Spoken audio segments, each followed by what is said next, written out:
InsyaAllah pada hari ini kita akan berkongsilah sedikit sebanyak tentang konsep halal dan haram dalam Islam. Jadi memandangkan tajuk yang diberikan kepada saya ni agak besar. Jadi saya dah letakkan beberapa subtopik lah yang mungkin insyaAllah kalau ada kesempatan untuk cover semua, kita akan cover semualah. Baik. Tuan-tuan dan puan-puan yang dirahmati oleh Allah SWT, persoalan yang pertama yang nak saya tujukan kepada semualah semua hadirin. Kenapa kita perlu tahu tentang halal ini? Okey. Jadi bagi orang Islam ataupun pengusaha Muslim, keperluan untuk kita memahami tentang konsep halal haram ni sebagai ialah kerana ia adalah tanggungjawab peribadi. Maknanya semua kita bila bergelar Muslim wajib untuk kita ketahuilah tentang hukum hakam, perundangan yang berkaitan dengan kehidupan kita.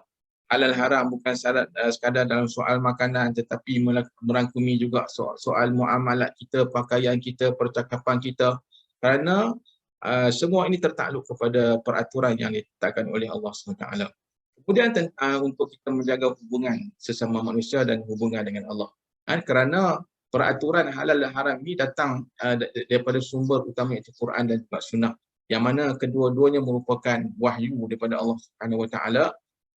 Perintah yang Allah Ta'ala kemukakan, berikan kepada kita umat Islam ni untuk kita ikut. Siapa yang ikut perundangan ini dengan betul, insyaAllah kehidupannya akan selamatlah di dunia dan di akhirat. Baik.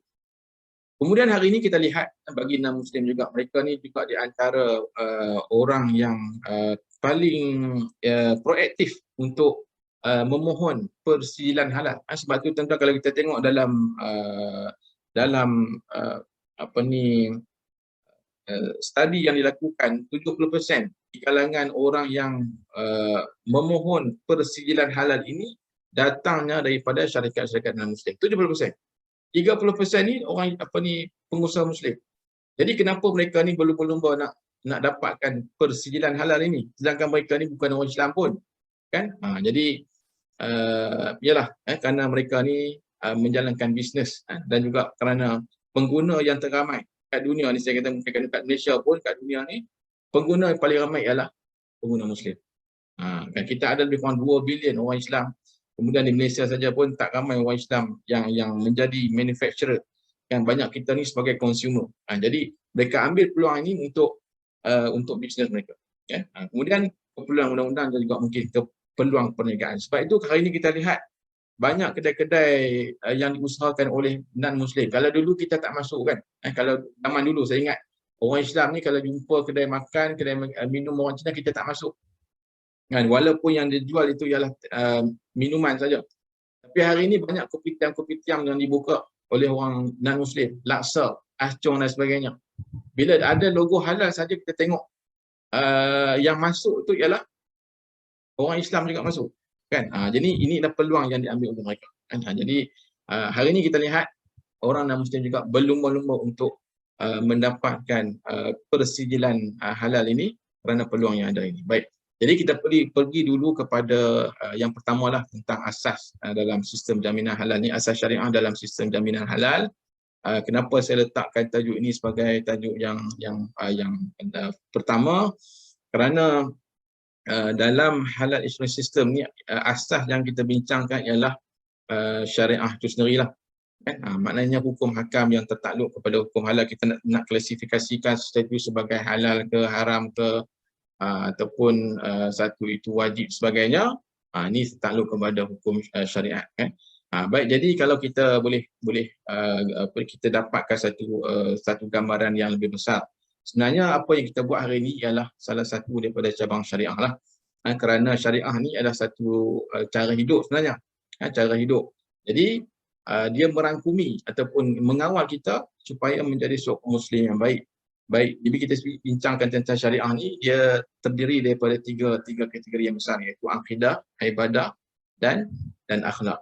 Baik, jadi dalam komponen syariah ini, dalam komponen syariah ini, hukum hakam yang berkaitan dengan halal haram ni dia termasuk di bawah hukum syarak, di bawah perkara ibadah, ataupun ada yang kategorikan sebagai ilmu tauhid, ilmu fiqh dan juga ilmu tasawuf kan. Jadi persoalan tentang halal haram ni banyak berkait dengan isu syariah ataupun fiqh lah. Jadi apa saja yang kita buat dalam hidup kita ni memang tertakluk kepada ketiga-tiga konsep ini. Dan kerana Islam ini adalah agama yang paling sempurna, agama yang datang daripada Allah Subhanahu Wa Taala. Jadi segala peraturan yang terdapat dalam syariat kita ni adalah syariat yang terbaik lah, kan, yang kita memberi manfaat kepada semua, tak kiralah orang Islam ke ataupun bukan Islam. Baik, jadi secara umum kita boleh katakan fiqh ni apa? Kita sebut fiqh kan, ada fiqh muamalat, fiqh munakahat, kita ni buat term fiqhul halal, fiqh halal. Sebenarnya fiqh ni adalah undang-undang ataupun undang-undang yang membolehkan seorang muslim itu untuk kita ketahui hukum-hukum syarak mengenai setiap tingkah laku manusia dan melaksanakan hukum-hukum tersebut dalam setiap aspek kehidupan. Ini dia berkaitan dengan hukum ahkam amaliyah ataupun hukum yang bersifat amali. Dan bila kata hukum amali ini, hukum yang tidak berkaitan dengan akidah, hukum yang tidak berkaitan dengan akhlak, jadi amali. Baik, jadi ada beza di antara fiqh dengan syariah. Dan kadang-kadang orang menyamakan, sebenarnya dia ada beza sikitlah tentang fiqh dan syariah. Kerana syariat ini ialah hukum yang disepakati oleh ulama. Dan hukum syarak tidak akan berubah hingga ke hari akhirat. Kita katakan hukum syarak ni dia tak berubah sebenarnya. Jadi hukum ni termasuklah seperti kita katakan hukum kita meyakini bahawa Allah itu satu. Ataupun kewajipan untuk kita melakukan solat, puasa, zakat ataupun wajib kita mentaati ibu dan ayah. Hukum ini tidak akan berubah sampai bila-bila. Tetapi fiqh ialah ilmu yang berkaitan dengan etika manusia muslim yang telah balik dan akal. Dan fiqh ni dia ada pelbagai pendapat. Sebab itu tuan-tuan dan puan-puan sekalian, kalau kita lihat dalam kes makanan lah sebagai contoh kan, kita ambil satu contoh yang banyak diperdebatkan hari ini. Satu contoh iaitu tentang hukum anjing kan. Jadi hukum anjing ini dalam mazhab kita, mazhab Syafi'i, kita katakan anjing ini sebagai mughalazah dan kena basuh dengan cara sertu. Tetapi tahukah tuan-tuan sekalian bahawa dalam mazhab lain, contoh mazhab Maliki, mereka berpendapat bahawa anjing ini bukan mughalazah. Anjing ini dia tahirah. Dia haiwan yang haiwan haram, tetapi dia suci macam mana haiwan-haiwan yang lain. Maknanya kita mungkin haram makan, tetapi dia tak najis mughalazah. Begitu juga dengan kes anjing, dengan kes babi. Kan, dalam mazhab Syafi'i mengatakan babi ini sebagai najis mughalazah. Dan ada orang yang terlampau alergik dengan babi ini sampai kan kalau dia tersentuh babi ataupun termakan bahan-bahan yang ada campuran babi, dia nak sertu, minum air tanah kan, ada sampai tahap itu. Tetapi dalam mazhab yang lain, ada yang mengatakan bahawa najis babi ini bukan mughalazah. Dia hanyalah macam najis biasa dan kita basuh macam biasa, tak perlu sertu pun. Jadi itu di antara contoh-contoh fiqh ataupun ijtihad ulama tentang masalah. Mereka memang bersepakat tentang haram makan babi, tapi dari segi kenajisannya itu khilaf. Dan khilaf inilah kita katakan sebagai fiqh, ijtihad para ulama. Baik, secara umumnya, ni saya nak bagi overview sebab semua kita akan bincangkan tentang hukum hakam semua ni. Okay, jadi dalam usul fiqh ataupun syariat ini ada dua hukum. Hukum taklifi dengan hukum wad'i. Bila kita sebut hukum taklifi, maksudnya ialah khitab Allah, itu peraturan perintah Allah kepada manusia yang menuntut kita buat dalam buat tiga benda. Pertama ialah sama ada tuntutan untuk lakukan, talabul fi'li, ataupun tuntutan untuk kita meninggalkan, talabut tarki, ataupun diberi pilihan untuk kita, sama ada kita nak pilih nak buat ataupun kita pilih untuk nak tinggalkan. Itu secara umumlah tentang hukum taklifi. Kita hukum taklif ini berkait dengan mukallaf lah, dan semua kita mukallaf. Kita belajar tentang dulu masa mungkin tingkat sekolah rendah dulu, syarat mukallaf ni daripada baligh, aqil, kemudian salamatul hawas, usulul dakwah kan. Itu ada antara syarat mukallaf lah, dan semua kita mukallaf. Baik, bila kita hukum mukallaf ni tertakluk kepada hukum taklifi yang 5. Dia ada 5 saja, tak ada 6, tak ada 4. 5 ni. Apa yang dibincangkan oleh para fuqaha, dia proses mereka itu istibah hukum ni lah untuk menetapkan 5 hukum ni. Kan? Wajib ke, sunnah ke, harus ke, haram ke ataupun makruh. Baik, di dalam bincang tentang soal halal, dia banyak berkait dengan yang empat, mubah ataupun harus ini. Kan? Itulah kita akan sentuh nanti macam mana benda ni boleh jadi harus. Sebenarnya ini berkaitan dengan usul fiqh lah. Saya rasa usul fiqh ni ilmu yang amat penting. Kalau kita belajar amat menarik sekali dan kita boleh relatekan dengan kehidupan kita tentang nak mengetahui bagaimana uslub yang digunakan untuk mengetahui perkara yang wajib. Kemudian uslub macam mana nak tahu tentang benda yang sunnah, yang harus, yang haram ni semua ada uslub ataupun sirah yang tertentu yang digunakan oleh Allah SWT dalam Quran. Sebab tu kadang-kadang kita dalam Quran kita tak jumpa perkataan haram. Dalam ayat tu tak ada perkataan haram tapi dia haram. Okey, ataupun dalam ayat tu tak sebut tentang halal tapi dia adalah halal dan dia juga mubah. Ini tajuk usul fiqh ni kita kena bincang dalam part yang lain lah. Kalau nak sentuh ni tak cukup masa kan. Tapi sebagai gambaran umum lah. Baik, jadi kita pergi seterusnya kepada definisi halal, haram dan syubhah. Yang saya rasa tadi saudari MC pun telah pun mengentengahkan ataupun menyatakan definisi secara ringkas lah tentang apa itu halal, haram dan syubhat, dan kita semua dah tahu pun. Cuma kita nak sebut balik tentang apakah dasar ataupun asas kepada yang disebutkan tentang halal, haram dan syubhat. Tuan-tuan dan puan yang dirahmati Allah sekalian, kalau kita buka dalam hadis yang diriwayatkan, hadis riwayat Bukhari Muslim ini, hadis daripada Nu'man bin Bashir. Saya rasa ini adalah hadis yang keras lah.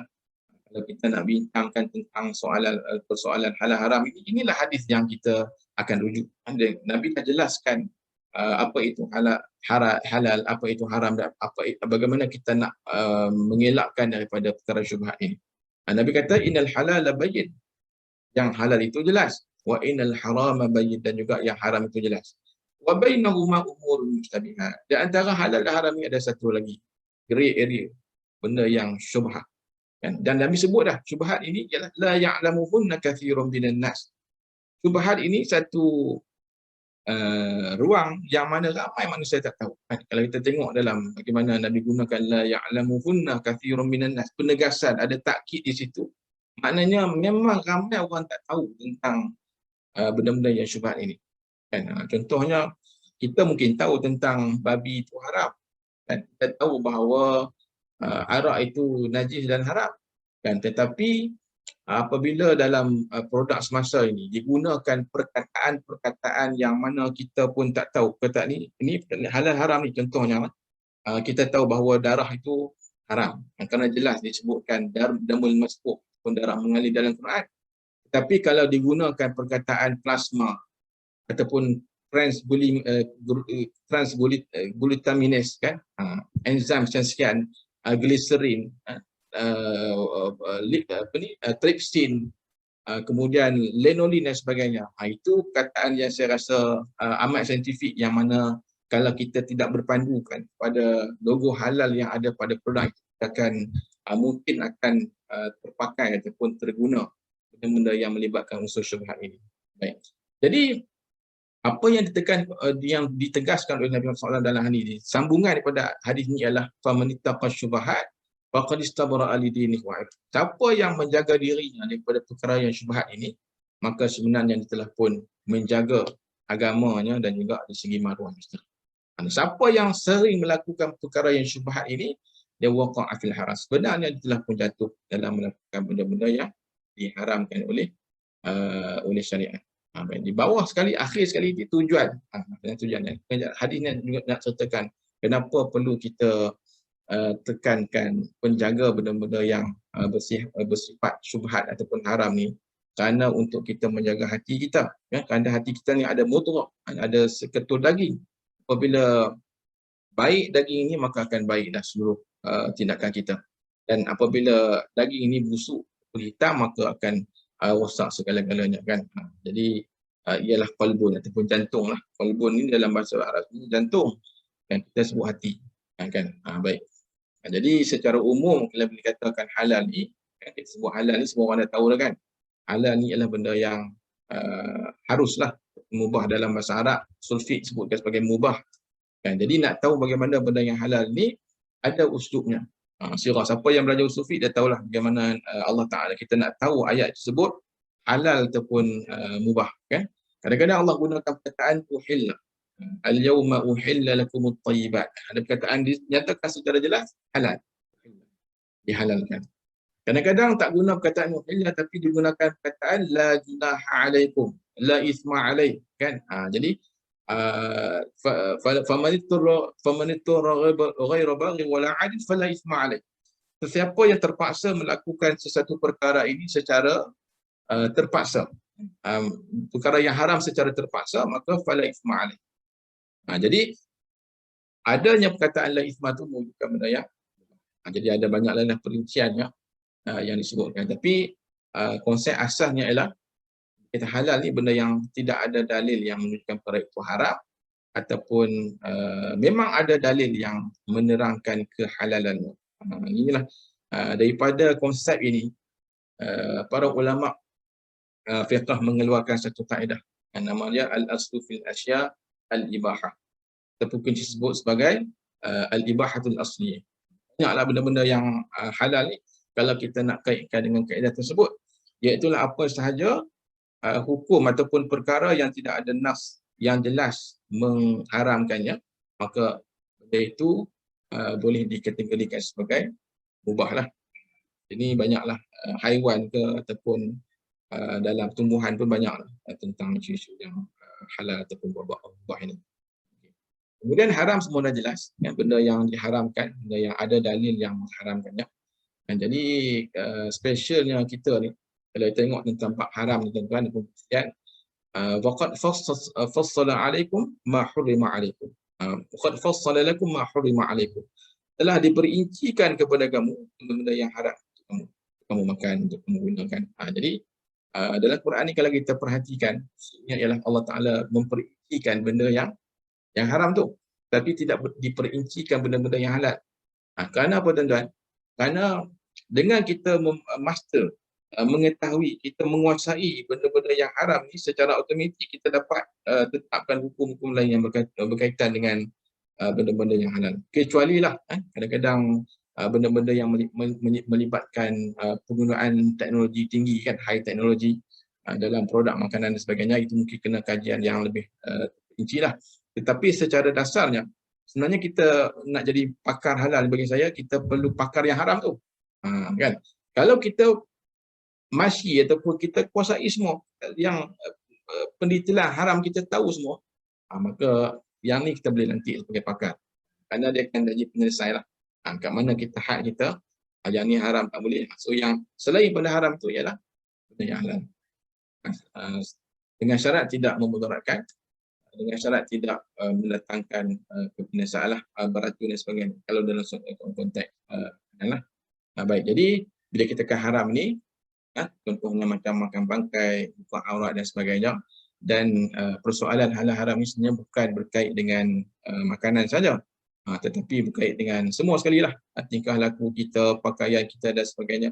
Sebab tu tuan-tuan kalau tengok dalam kitab halal haram Yusuf Qaradawi, banyak permasalahan ataupun kategori halal haram yang dibincangkan lah. Tuan-tuan boleh rujuk lanjutlah buku tersebut. Baik, jadi syubhat ialah benda yang tidak ada kepastian dari segi halal ataupun haramnya.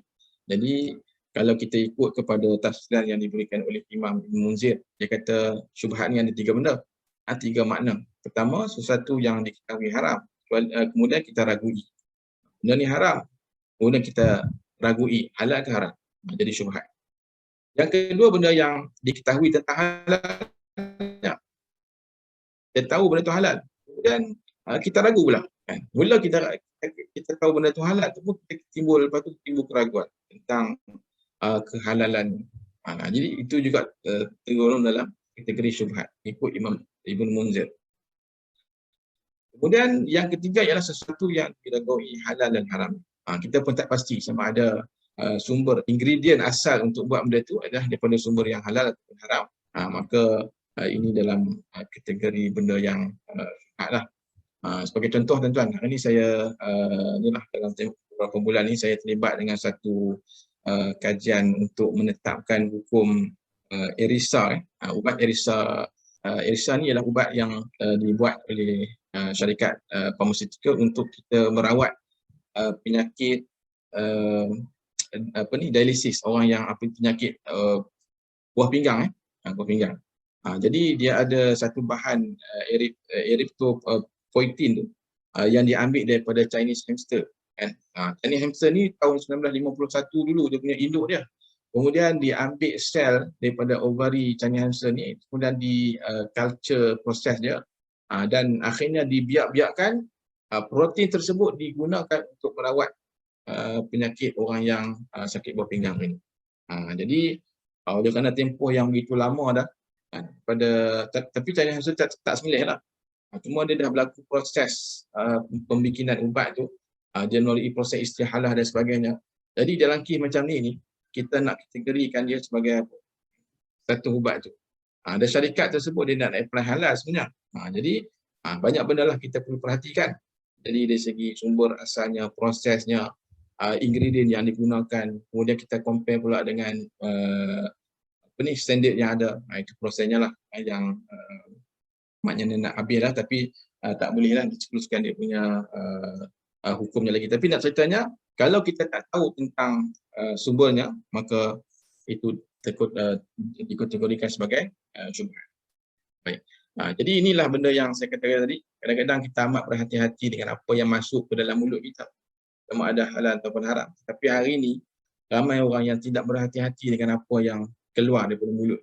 Jadi apa yang kita type dalam Facebook dan sebagainya. Kita duk makan, jaga benda yang halal haram ni, tapi apa yang terserembur keluar di FB kan, macam-macam kan, fitnah, menjatuhkan sana sini, membuka aib orang lain. Kita mungkinlah kita kena ada standard kan, standard halal dalam media sosial ni kan. Itu sebab ramai orang yang tidak menjaga. Tapi sebenarnya benda ini tertakluk kepada hukum halal dan haram. Baik, jadi pengajaran hadis yang kita boleh ambil daripada hadis yang kita bacakan tadi ialah kita ni wajiblah untuk melaksanakan perkara yang disuruh dan meninggalkan benda yang dilarang oleh Allah.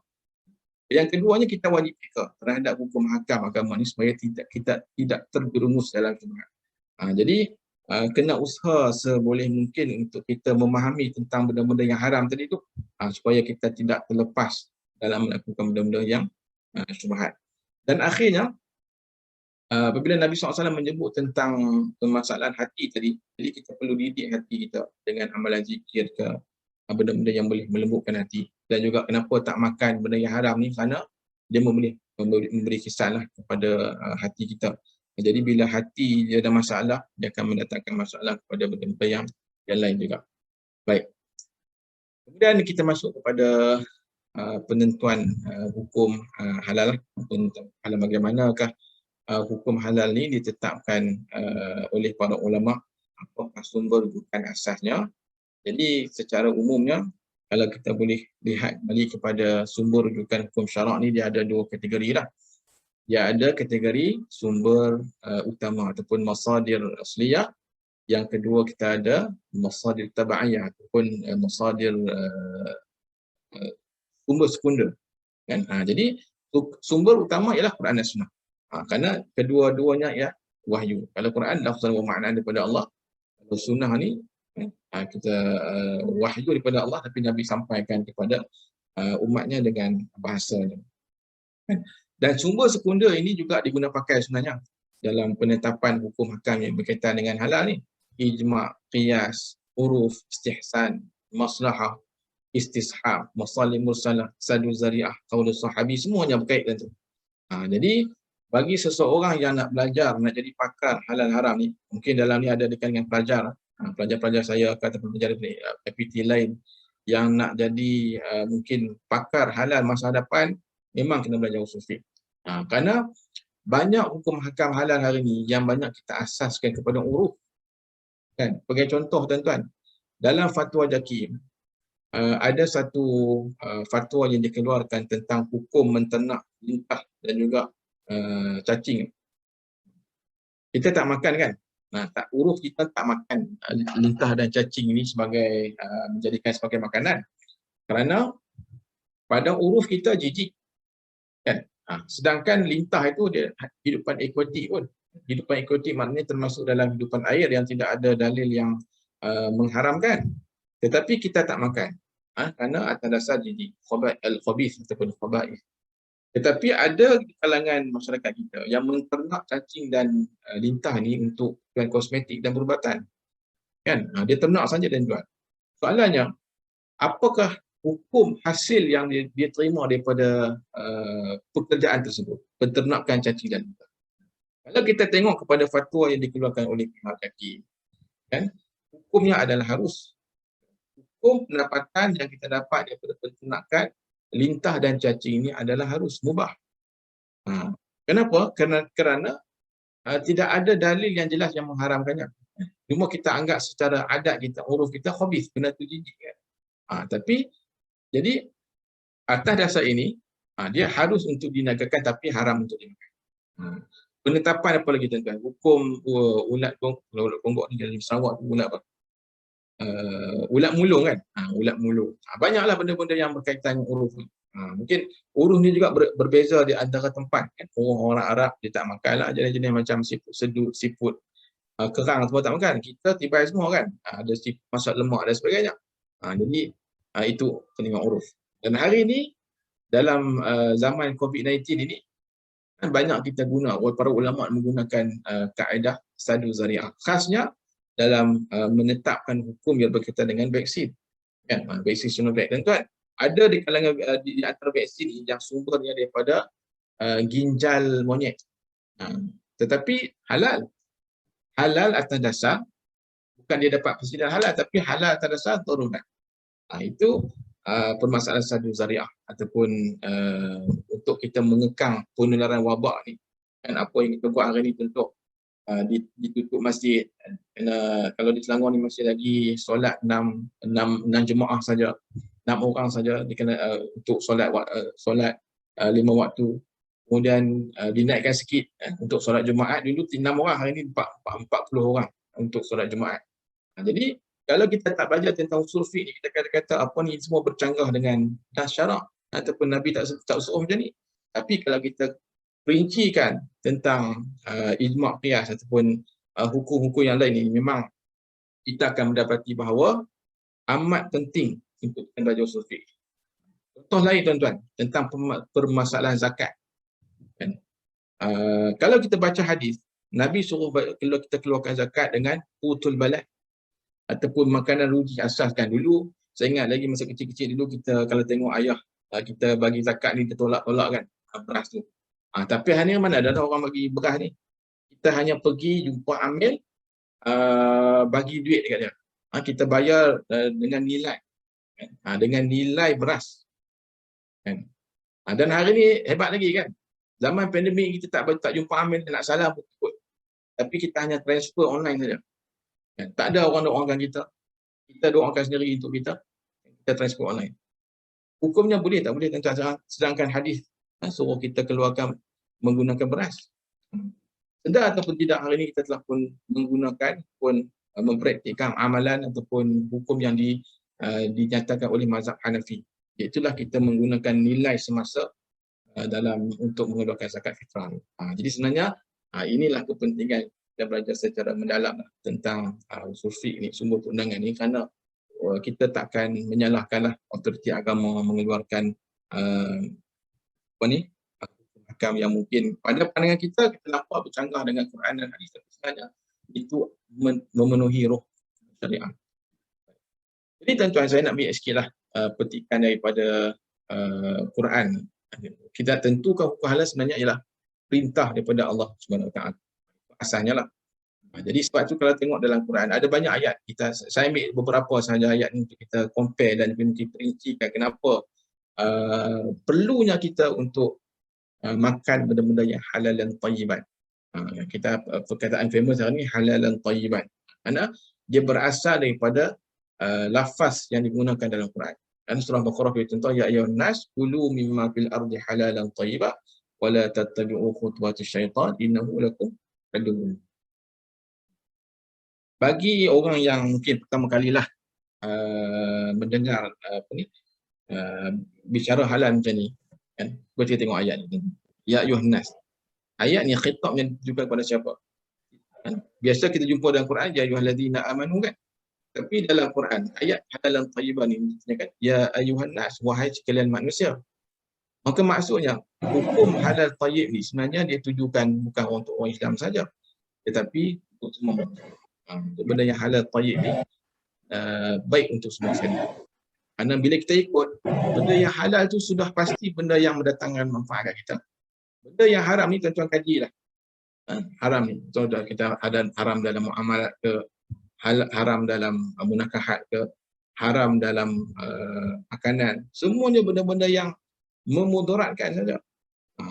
Kalau kita ikut betul-betul peraturan halal haram ni, memang kita akan selamat lah. Dari segi sistem ekonomi kita selamat, kehidupan kita selamat, kesihatan kita selamat. Kerana ini adalah perintah daripada Allah Ta'ala. Dan juga ayat yang kedua ni, wa kulu mimma razaqakumullahu halalan tayyiba wattaqullaha alladzi antum bihi mu'minun. Dikaitkan makanan halal haram ni dengan konsep takwa. Maknanya orang yang bertakwa ni nak dapat konsep takwa ni, bagaimana kita tak konsum benda-benda yang halal ni, maka kita tak akan mencapai definisi takwa. Okey. Kemudian ayat wa yuhillu lahumut thayyibat wa yuharrimu 'alaihimul khaba'ith. Dihalalkan untuk kita makan benda-benda yang baik dan diharamkan benda-benda yang khabith. Tuan-tuan, ayat ni ayat yang umum lah. Dan hari ni ada orang kaji pun. Apa maksud thayyibat? Kita baca Quran kan, thayyibat, khabith. Tapi kita tak mendetailkan apa maksudnya sebenarnya. Sedangkan kalau kita kaji dengan lebih mendalam konsep khabith, konsep thayyibat ni, macam mana nak tentukan thayyibat? Macam mana nak tentukan khabith? Haiwan pula, haiwan khabith macam mana? Haiwan yang thayyibat macam mana? Dan juga kita nak dasarkan, kita nak asaskan pengertian istighfar ataupun istitobah ni, benda yang kita anggap baik, benda yang kita anggap jijik, kepada siapa? Kepada adat orang Arab ke kepada adat masyarakat setempat? Ada khilaf, tuan-tuan. Dalam mazhab Syafi'i dia kata adat orang Arab. Sedangkan hari ini apa yang kita makan ialah kita dah asaskan definisi khabith ataupun istitobah kepada adat masyarakat setempat. Sebagai contoh macam saya sebut tadi, dalam bab makan siput sedut. Siput sedut masa lemak. Orang Arab tak makan pun. Tapi kita makan siput sedut, kerang dan sebagainya. Kan? Jadi banyaklah makanan-makanan yang kita makan ni orang Arab tak makan pun. Jadi itu kajian lah. Dan juga definisi khabith ni apa? Benda yang jijik ke? Benda yang tidak mendatangkan manfaat ke? Ada apa sebenarnya? Jadi ini menuntut kajian yang lebih lah. Maknanya kalau kita berada dalam bidang halal ni, kita nampak ayat ni simple, tapi sebenarnya banyak lagi di sebalik khabith, thayyibat ni benar isu-isu yang berkaitan dengan kehidupan kita. Sampai akhirnya, tuan-tuan, tentang saya nak bawakan ayat akhir tu nanti, wa'malu salihah kan. Kenapa dalam ayat dia lepas Allah Ta'ala suruh kita makan benda thayyibat ni, dia kait dengan amal soleh, kait dengan takwa. Kerana inilah maqasid kita konsum benda yang halal ni, untuk membolehkan kita beramal soleh. Kan orang yang selalu mendapat benda haram ni, mungkin nak semayang pun rasa berat, nak bagi sedekah pun rasa berat semua. Nak benda baik ni dia rasa berat, kerana mungkin ada masalah dari segi pemakanan. Baik. Kemudian yang kedua, yang penentuan hukum halal juga datang daripada Nabi SAW. Itu dalam hadis yang famous lah kita bacakan tadi, innal halala bayyin wa innal harama bayyin wa bainahuma umurun mushtabihat. Yang keduanya ialah al-halal ma ahallallahu fi kitabih. Saya rasa ini adalah satu hadis yang jelas Nabi bagi tahu kita macam mana cara mudah untuk kita nak menetapkan hukum halal ataupun haram. Senang saja konsepnya Nabi beritahu kan. Iaitu Nabi kata halal ni apa? Halal ialah benda yang Allah Ta'ala halalkan. Dalam Quran. Carilah apa-apa benda ayat-ayat yang berkaitan dengan halal. Apakah benda-benda makanan-makanan yang Allah Ta'ala halalkan untuk kita. Itulah benda yang halal. Wal haram ma haramallahu fi kitabih. Haram ini ialah benda yang Allah Ta'ala haramkan dalam Quran. Dan juga dalam sunnah, dalam hadis. Kan? Kita nak tahu tentang haiwan. Contoh. Apakah jenis-jenis haiwan yang haram. Kan? Senang saja. Rujuk dalam Quran. Ada 4 jenis. 5 jenis kategori haiwan yang diharamkan. Kemudian campur pula dengan hadis lagi, ada perincian lagi. Itu saja benda yang haram.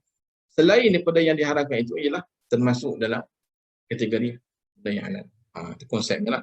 Wa ma sakata anhu fa huwa mimma afa anhu. Benda yang didiamkan oleh Allah Taala, maknanya tidak dinyatakan benda ni halal ke, benda ni haram ke, maka itu adalah termasuk dalam satu rahmat untuk kita. Jadi benda yang bersifat yang tidak ada dalil yang jelas ni, tak perlulah kita memperincikan, nak kaji lagi haram haram dan sebagainya kan. Sebab benda tu dah tidak ada nas yang mengharamkan, maka dia kekal dalam hukum harus ikut pendapat para fuqaha. Jadi ini konsep lah, saya rasa hadis ini amat sesuai lah untuk kita ingat dalam hati kita. Baik, selain daripada Quran dan juga Sunnah, ulama berijtihad dalam perkara-perkara yang baru. Inilah tentu hari ini banyak isu-isu sebenarnya yang memerlukan kepada ijtihad oleh para ulama. Kita bukalah dalam Ismah kan. Ismah ni adalah satu website untuk kita tengok fatwa-fatwa yang dalam soal makan, minum dan sebagainya. Banyak isu-isu baru sebenarnya. Kalau dulu kita bincang tentang darah, kan? Masuk darah tu dalam makanan secara secara teruslah. Kan? Ada orang yang dia masak laksa, kemudian dia masukkan darah, confirm halal, confirm haram. Tetapi bagaimana hari ini telah berlaku transformation ataupun istihalah kan daripada bahan yang asal tadi.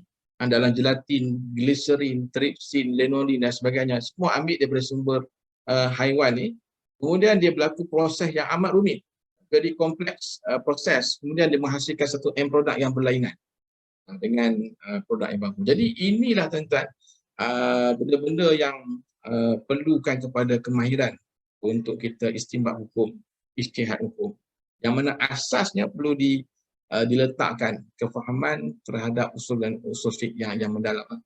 Jadi sebenarnya sebab tu saya rasa untuk isu hukum halal ni dia amat seni kan. Maknanya kita tak boleh sekadar belajar umum saja, tetapi kena mendetail lah bagi siapa yang nak belajar nak jadi pakar halal ni. Saya bukan pakar halal, saya hanya menyampaikan saja. Tapi itulah hakikatnya. Mungkin dulu kita belajarlah tentang haiwan yang haram, babi, anjing semua ni kan. Tapi bila sampai peringkat industri ni dia amat berbeza sekali. Untuk kita belajar tentang sertu, ada kan? Sertu ni salah satu komponen dalam halal. Dia belajar tentang sertu ni kena buat 7 kali yang dengan air tanah. 7 kali basuhan, salah satu menggunakan air tanah. Tetapi hari ni tuan-tuan, bagaimana pula dengan kalau berlaku pencemaran najis mughallazah dalam mesin yang kompleks, kan, mesin yang sensitif dengan air, oven dan sebagainya. Mesin-mesin ni mahal. Takkan kita nak pakai sertu cara biasa. Jadi boleh tak kita menggunakan liquid sertu ataupun pakai lap dengan span dan sebagainya. Jadi ini di antara benda-benda yang berlaku hari inilah. Untuk sertu ni dah ada orang buat pun tuan-tuan, mesin sertu kan. Mesin sertu pingat-pingat mangkuk. Ini memang ada betul dekat Brahim's di Kelail kan. Kita nak dapatkan halal catering tu. Kadang-kadang flight yang datang ni dia bawa makanan yang haram. Bila masuk sini macam mana nak sertu kan. Jadi kena di Ibrahim sana dah ada mesin, 6 mesin untuk sertu. Itu bikin mangkuk. Ni modern, benda yang syariah ni telah dimodernizekan untuk memenuhi keperluan semasa. Okay. Jadi soalan berikutnya, kenapa halal penting? Kerana hati akan menjadi lembut dengan makan daripada haram is haram, and even if everyone is doing it. And halal is halal even you are the only one who is doing it. Ini konsep kita lah. Tak kisahlah ramai orang buat benda yang haram pun, tapi yang penting kita tetap perlu untuk mempertahankan yang halal ni. Walaupun kita seorang paksa untuk menggenggam bara api kan. Benda yang halal ni bukan senang. Di akhir zaman ni berkata siapa yang berpegang dengan sunnah ni umpama menggenggam bara api. Kena cari benda yang halal ni, benda yang di tengah tempat amat sukar. Di Malaysia ni mungkin mudahlah. Baik, jadi ini kata renungan. Nampak macam nak habis tuan-tuan, tapi tak habis lagi ni. Baru pendengar. Saya selitkan sikit lah dengan kata-kata hikmah yang saya ambil daripada Halal Jakim ni. Tapi saya rasa amat amat signifikan kata-kata hikmat ini. Biar miskin kerana mencari rezeki yang halal daripada kaya je dengan rezeki yang tidak diredai oleh Allah SWT. Jadi ini prinsip yang biar sikit lah, kita dapat rezeki sikit tapi halal lebih baik daripada menjadi kaya dengan cara yang tidak halal. Baik. Kemudian kita pergi sikit tengok pada maqasid syariah ataupun matlamat kenapa disyariatkan hukum halal ini. Kan maqasid syariah, kita pun dah tahu tentang benda ni, selalu kita dengar sebelum ni tentang maqasid syariah, ada indeks maqasid syariah, ya tujuan-tujuan syarak kenapa disyariatkan sesuatu hukum lah. Kan? Jadi secara ringkas ada prinsip, 5 prinsip maqasid syariah, kan? Menjaga agama, menjaga nyawa, menjaga akal, menjaga keturunan, menjaga harta. Ini komponen dalam maqasid daruriyat lah. Maqasid daruriyat, dia ada maqasid daruriyat, maqasid hajiyat, maqasid tahsiniyat. Tetapi apa yang kita nak capai juga dalam bila kita membicarakan tentang konsep halal haram, inilah dia 5 benda, kan. Menjaga nyawa sebagai contoh, kita tak boleh makan benda-benda yang boleh memudaratkan badan, kan. Kemudian menjaga akal. Menjaga akal, tak boleh minum arak. Diharamkan arak ni kenapa? Kerana untuk menjaga akal kita. Dan diharuskan untuk kita makan, minum benda-benda yang baik untuk kesihatan kita. Baik.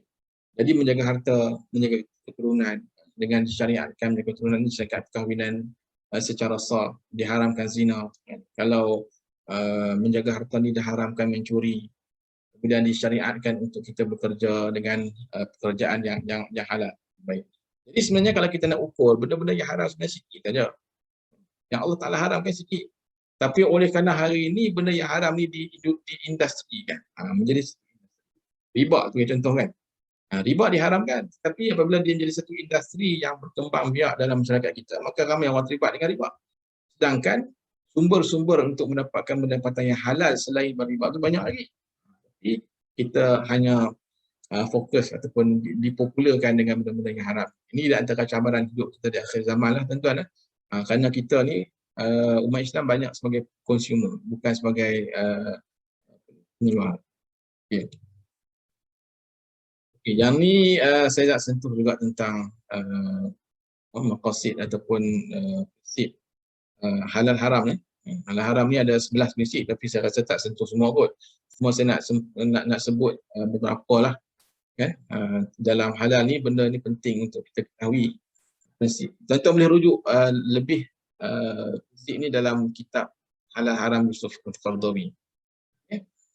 Prinsip pertama, asas bagi segala perkara dunia adalah dibolehkan. Aslu fil asya' al-ibahah. Ini satu kaedah yang popular lah dalam fiqh, kaedah fiqh yang popular. Al-aslu fil asya' al-ibahah. Jadi dalam kita nak menentukan hukum hakam yang tak pasti lagi, hukumnya ni sama ada halal ataupun haram, jadi pertama kita rujuklah kepada Quran, kepada sunnah, kan. Tengok balik ayat-ayat yang berbicarakan tentang tujuan Allah Ta'ala menciptakan sebuah benda ni. Jadi macam saya sebut tadi, kaedahnya ialah benda tu menjadi harus selagi mana tidak ada dalilnya. Maka ketika itu dia kembali kepada hukum harus. Okay. Kemudian yang kedua ialah sebenarnya untuk ketetapan menjadikan sesuatu itu halal ataupun haram adalah hak Allah semata-mata. Sebenarnya kita ni hanya follow sajalah apa yang Allah Ta'ala dah tentukan dalam Quran ataupun sunnah. Jadi apa yang dibuat oleh JAKIM dalam nak membangunkan standard-standard halal yang ada itu, sebenarnya itu adalah untuk memastikan kita ni ikut perintah Allah Ta'ala. Sebab kita ni sukar, kan, kalau nak baca Quran, nak kita sendiri nak korek hukum hakam tu balik, susah. Cuma hari ni dah ada orang dah memudahkan kita. Cuma kita nak follow ataupun tidak saja. Kan? Yang ketiga ialah kalau benda tu haram, dah confirm haram, kemudian kita sengaja mengharamkan benda yang halal ataupun kita menghalalkan benda yang haram, dia adalah dosa sama dengan dosa syirik. Kenapa dosa syirik, tuan-tuan? Kerana pada asalnya hukum haram dan halal ni ialah kuasa Allah Ta'ala. Jadi apabila kita pula yang ada kuasa, kita menghalalkan benda yang haram, mengharamkan benda yang halal, jadi seolah kita pula Tuhan. Kita nak lawan dengan Allah Ta'ala. Itu prinsip. Baik. Yang ketiga. Yang keempat ialah pengharaman sesuatu perkara adalah kerana kekotoran. dan juga kemudaratan yang ada dalam perkara tersebut. Nah, ini yang macam saya sebutkan tadi. Dalam semua benda-benda yang diharamkan, kalau kita kaji dengan terperinci, memang Allah Ta'ala hanya mengharamkan benda-benda yang memudaratkan. Macam tak boleh makan darah, kemudian daging khinzir, bangkai dan sebagainya, semua benda yang tak elok. Kan? Kelakuan-kelakuan yang memudaratkan masyarakat, mencuri, merompak, merogol, berzina dan sebagainya, semua benda tak elok. Kan? Jadi sebab tu saya sebut tadi, kalaulah kita ni hidup dalam asas halal, kita ikut peraturan halal, insya-Allah kita akan selamat dunia dan akhirat. Ekonomi akan berkembang biak, akan berkembang maju, kerana tidak ada berlakunya rasuah dan sebagainya. Yang kelima, prinsip kelima ialah apa yang halal itu mencukupi dan apa yang haram itu adalah berlebihan. Yang diharamkan sikit saja. Tetapi hari ini ramai orang yang suka nak buat benda-benda yang haram. Jadi makanan sebagai contoh kan, yang haram ialah babi, bangkai, darah mengalir. Tapi babi inilah saya bagi satu gambar kegunaan babi. Tuan-tuan tengoklah, daripada babi ni contoh, daripada dagingnya, bulunya, pankreasnya, lemaknya, kulit, semua boleh dibuat produk. Dalam satu kajian yang dihasilkan oleh Christian Maxterma daripada Queensland University, tak silap saya, dia mengkaji secara terperinci produk-produk yang daripada babi. Lebih kurang dalam 350 produk terhasil daripada sumber babi ini. Termasuk kita yang nak buat filem filem dulu pakai Kodak kan, nak meminyakkan tu pakai minyak daripada babi. Kemudian napis air pun pada tulang babi. Kemudian apa lagi tuan-tuan? Nak buat bulat kan? Untuk peluru kan. Kelongsong tu yang untuk nak meminyakkan daripada sumber babi. Tak kira lagi gelatin dalam produk shampoo dan sebagainya, macam-macam lah. Jadi maknanya ujian lah untuk kita ni. Bila benda yang haram ni dia jadi popular dalam masyarakat. Yang keenam, benda yang membawa kepada yang haram maka dikira sebagai haram. Sebagai contoh tuan-tuan, benda dia kira sebagai sadu zariah lah. Sebagai contoh, seorang ni dia buka kedai. Dia ada premis rumah kedai lah. Kemudian dia nak sewakan kedai dia ni kepada pusat karaoke, kelab malam. Kelab malam ataupun pusat rumah urut lah yang tawarkan khidmat yang haram ni. Dia tak buat benda tu, tetapi dia telah menyewakan kedai kepada orang yang syarikat yang haram ni. Baik. Jadi dalam Islam, hasil yang dia dapat itu adalah hasil yang haram. Kerana telah dia membantu dalam benda-benda yang haram. Okay. Orang ni buka kedai printing, bagi contoh yang kedua.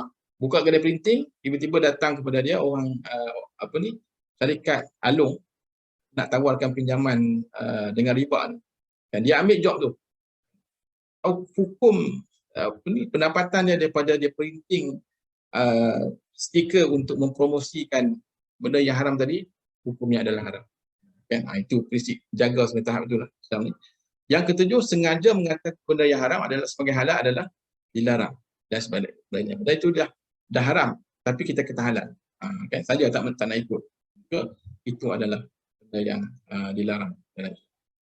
Okay? Jadi saya tak baca semualah tuan-tuan. Tuan-tuan boleh tengok sendirilah. Jadi boleh perincikanlah. Saya hanya buka saja dia punya perbincangan ni untuk pembincangan lanjut. Kita boleh buat sendirilah dalam rujuk sikit mungkin dalam tak halal haram tu. Memang diperincikanlah secara detail tentang prinsip-prinsip halal haram ni. Sekarang ni baru kita masuk sikit tentang dasar pemakanan halal. Apakah yang dikatakan pemakanan halal? Jadi berdasarkan kepada Quran dan Sunnah didapati bahawa kenapa Allah SWT mengarahkan kita makan benda yang halal, kerana atas dasar baik, halal tu atas dasar makanan itu halal. Kemudian yang kedua, makanan yang tayyib, yang baik, kemudian yang berkualiti, yang tidak membawa kemudaratan kepada fungsi tubuh dan mental manusia, dan makanan tersebut selari dengan keperluan fitrah manusia, kan? Ini di antara dasar pemakanan dalam Islam lah. Baik. Jadi daripada asas dasar yang disebutkan tadi itu, ada 4 asas utama dalam soal makanan, minuman dan barang gunaan halal ni. Pertama ialah makanan, sama ada makanan itu sendiri adalah halal. Apa yang kita makan, makanan tersebut mestilah dipastikan makanan yang halal, kan? Yang tidak. Yang kedua ialah makanan yang didapati itu adalah daripada sumber yang halal.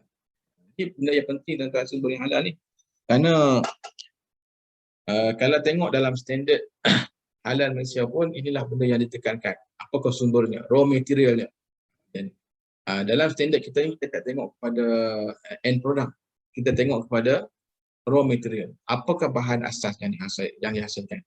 Sebagai contoh, kalaulah gelatin, dalam kes gelatin ini, end produknya bukan lagi dalam bentuk babi, tapi dalam bentuk jelly, dalam bentuk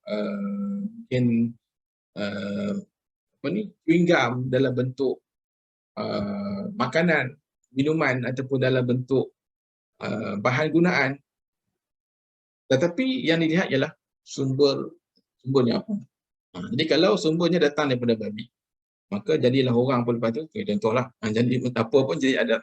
Itu konsep dalam mazhab Syafi'i. Ini perbahasan ni melibatkan soalan istihalah lah. Istihalah ni panjang lagi perbincangannya. Tapi nak sebutkan dalam standard Malaysia ni, kita hanya pakai, kita melihat kepada sumber asal bahan yang digunakan. Kemudian yang ketiga, sama ada ramuan ataupun kandungan makanan tersebut berbahaya kepada makanan tersebut.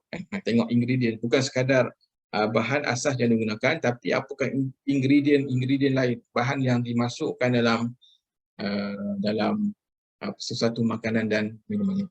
Contoh kan, hari ini kita beli makanan dan minuman, kadang-kadang tahan lama kan. Kenapa tahan lama? Kerana dia telah dimasukkan stabilizernya, kan? Dan sebagainya, nak bertahan lama. Jadi apakah kandungan yang digunakan? Contoh, orang buat penghasilan hari ini berbola ikan, fishball, fish cake tu. Nak bagi nampak dia kenyal tu, tuan-tuan tahu tak dimasukkan apa? Dimasukkan plasma darah. Kan? Enzim plasma ni fungsi dia untuk nak mencantikkan lagi keadaan dia punya rupa bentuk supaya menarik, kan? Tak ada macam bintik-bintik, kan? Dan ini memang dah dibuat kajian. Saya duduk dinilai ni, ada kajian yang dibuat oleh para pelajar, dia orang test dalam lab. Memang dijumpai lah produk-produk fishball, fish cake ni yang ada unsur plasma darah dalam. Sebab tu tuan-tuan, kalau nak beli fishball, fish cake ni, jangan terus beli di pasar-pasar, terutama yang dijual oleh yang bukan Islam ni. Walaupun kita baik dengan dia kata macam mana pun, yang pasti beli daripada yang ada logo halal. InsyaAllah bebas daripada semua syubhat ini. Baik, yang keempat ialah asas halal juga dalam proses penyimpanan, pembungkusan dan tidak bercampur dengan yang haram. Sebab itu kadang-kadang dalam kita tengok dalam standard Malaysia ni, dia lebih terperinci lagi, ataupun lebih terperinci daripada apa yang terdapat dalam kitab-kitab fiqh. Sebagai contohlah tuan-tuan, kalau kita nak satu syarikat ni, dia nak mohon logistik halal, nak jadi logistik halal. Jadi apa yang dipastikan oleh pihak JAKIM ialah dia perlu mengikut rantaian bekalan halal tu daripada bahan asasnya sampai proses, kemudian penyimpanan, pembungkusan mestilah halal. Jadi kalau dia bawa ayam sebagai contoh, dia tak boleh sekalikan bawa ayam tu dengan daging babi, contoh. Dan tak boleh simpan dalam satu peti sejuk yang sama, kena asingkan. Kalau nak buat minuman pula, dia tak boleh pakai production line yang sama untuk menghasilkan arak, untuk menghasilkan minuman yang halal. Tak boleh. Dia kena, kalau halal daripada asal, rantaian sampai habis, kena pastikan standard halal yang telah pun ditetapkan oleh pihak. Itu maknanya amat teliti lah. Sebab tu kan, kalau standard halal JAKIM ini memang di-apply juga oleh syarikat-syarikat antarabangsa yang lain lah. Jadi baru nak masuk definisi makanan halal. Tadi cerita panjang tentang konsep-konsep kan. Ini baru kita masuk sikit lah tentang definisi makanan halal. Okay. Baik, jadi saya tak nak sentuh dari segi luratan wasilahan itu. Tapi kita tengoklah definisi makanan halal yang ada dalam Akta Perdagangan 2011, iaitu apabila makanan ataupun barangan yang dianggap ataupun didefinisikan sebagai halal memberi maksud bahawa makanan dan barangan itu boleh dimakan atau digunakan oleh orang Islam. Ini definisi makanan halal secara umum lah. Baik. Pun begitu, bila kita sebut halal, apa sebenarnya halal? Kan orang tanya kita, cuba nyatakan apa sebenarnya makanan halal ni. Halal tu umum kan. Jadi perinciannya ialah yang dikatakan makanan dan barangan yang halal bagi penggunaan orang Islam ialah tidak boleh mengandungi pertama bahan binatang yang dilarang oleh undang-undang syarak ataupun tidak disembelih mengikut syarak dan fatwa berkaitan. Jadi yang pertama ni pun perinciannya maknanya bukan sekadar kita nak pastikan haiwan halal, tetapi yang keduanya ialah sembelih ataupun tidak. Kan? Jadi mungkin haiwan tu haiwan halal tapi tak sembelih, maka dia akan jadi haiwan haram jugalah, akan jadi bangkai. Baik. Yang kedua ialah apa jua kotoran yang dianggap najis oleh syarak. Ni ada perincian lagi tuan-tuan, apa maksud najis ni? Panjang lagi kita ni. Kan? Apakah najis tu? Inilah sebenarnya ini boleh kita sebut sebagai tafsiran umum lah, kan ada perincian lagi. Apakah najis yang dimaksudkan dengan najis. Yang keempat, apa juga perkara yang memabukkan yang dilarang oleh syarak. Mabuk kan. Maknanya contoh macam arak lah. Kan? Dan bagaimana pula arak yang tak mabuk? Kan? Kalau arak tu mabuk, arak sedikit atau kita dalam kita tengokkan dalam produk minuman ini dia kandungan alkohol sikit saja. Kira-kira tidak mabuk. Kan? Boleh tak kita minum? Pun tak boleh. Sebab Nabi kata benda yang banyak benda yang banyak memabukkan maka haram, maka sikit pun dia tetap haram juga walaupun tak mabuk. Okey. Yang keempat, apa jua bahagian manusia ataupun pengambilan yang dilarang. Jadi sumber-sumber daripada bahan manusia ni, contoh rambut ke, uri ke, ataupun darah dan sebagainya, tak boleh langsung dimasukkan dalam produk-produk halal. Okay. Bahan beracun ataupun berbahaya kepada kesihatan pun tidak dibenarkan. Kemudian yang keenam, disediakan, diproses menggunakan apa jua bahan tercemar dengan najis.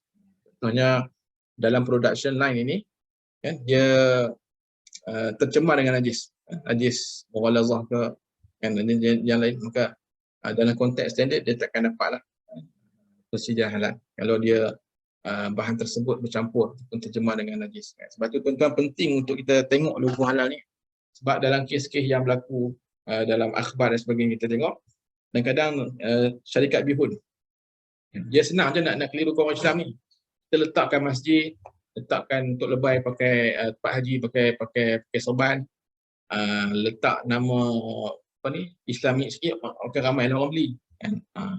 Kita tak tengok pun kepada logo, tengok dia punya proses bihun tu atas lantai je kan, letak atas lantai, anjing berkeliaran, najis tikus kan atas dia pijak je dia punya bihun tu. Ini kesannya kalau kita tak faham betul tentang logo halal ataupun soalan halal haram.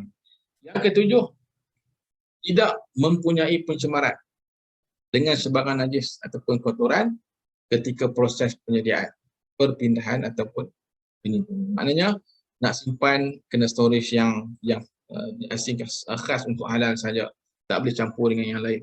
Nak bawa lori pun logistik kan, contoh ni kontainer logistik halal ni tak boleh campur dengan benda-benda yang haram walaupun dalam bungkusan yang berasingan, tapi tak boleh disekalikan dalam satu kontainer.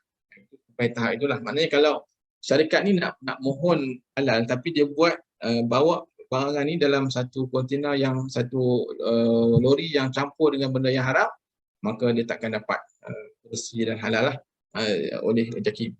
Jadi agak strict lah dia punya ni. Semata-mata tujuannya untuk menjamin kehalalan suatu produk lah. Baik, ni yang saya sebutkan tadi. Kita sebut najis. Apa benda najis ni? Sebenarnya isu najis yang disebutkan ini ialah isu yang biasa berlaku lah dalam produk makanan ke minuman. Sebab tu kena ada satu audit, kena buat audit, kena ada standard untuk mengawal benda ni pada berlaku. Kan? Anjing dan babi serta terbitan daripadanya. Makanan yang halal yang dicemari oleh bahan tak halal, bukan kira najis juga.